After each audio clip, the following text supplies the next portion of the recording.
Sir बताइएगा आज का जो फैसला है आपकी क्या राय है? आज का फैसला पहले तो मैं इसको दिल की गहराइयों से इसको मुस्तरद करता हूँ। फैसला बिल्कुल आइन और कानून के ख़िलाफ़ है। फैसला बिल्कुल किसी के कहने पर ये हुआ है। इसके पीछे कोई बड़ी लंबी साजिश है। सारी कौम इस फैसले को कबूल नहीं करती।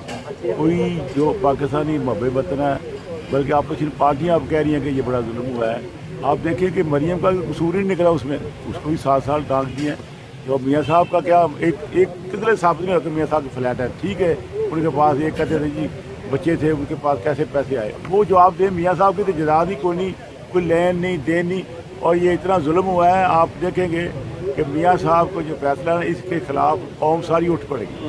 मैं आपको बताऊँ कि मुझे हमारा गढ़ है मियाँ नवाज शरीफ, मियाँ नवाज शरीफ, मियाँ शहबाज शरीफ, मियाँ नवाज, पाकिस्तान मुस्लिम नून, गुलाम दस्तगीर खान, गुलाम दस्तगीर खान, गुलाम दस्तगीर खान, देखो देखो कौन आया।